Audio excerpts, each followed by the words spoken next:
Alors, dans cette vidéo, nous allons nous intéresser aux détails d'une fondation.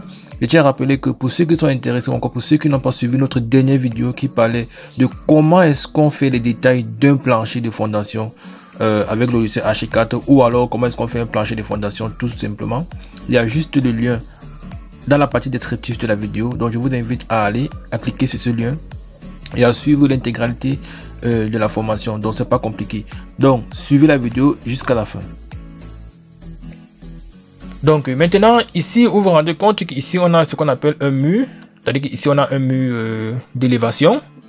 Après le mur d'élévation, on a ici une laundrie. Ici après la laundrie, on a le mur de soubassement. Bon, vous voyez qu'ici on a une semaine. Donc ici là on va prendre pour hypothèse, on va dire ici là nous avons par exemple l'amorce. Donc il faut savoir qu'il y a une différence entre amorce et poteau.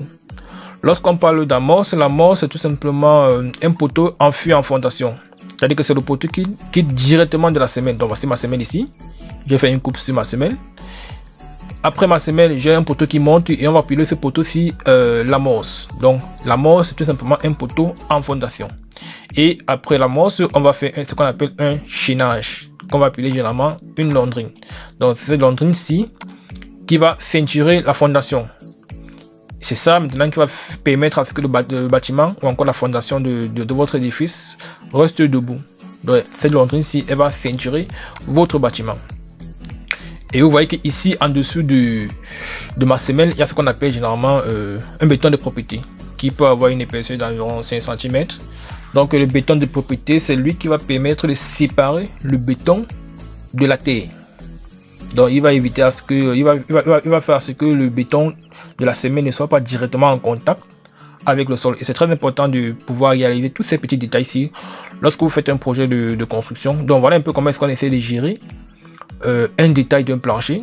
Lorsque vous faites par exemple un édifice, il est important de mentionner tous ces détails-ci lorsque vous remettez votre projet à un entrepreneur, ou encore si ce n'est pas vous qui allez réaliser le projet. C'est très important. Là, ça permet aussi de vous protéger.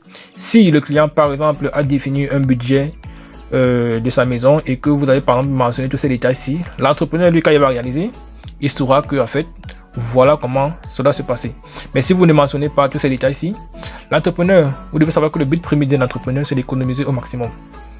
Et en économisant, vous êtes conscient qu'il va beaucoup réduire certains matériaux parce que le but, c'est d'économiser et de se mettre plein de poches. Donc j'espère que cette vidéo vous a plu et que vous aurez un peu maintenant une idée. Donc je vous remercie et on se retrouve dans les prochaines vidéos. Surtout n'oubliez pas de vous abonner, d'activer la cloche de notification et ciao.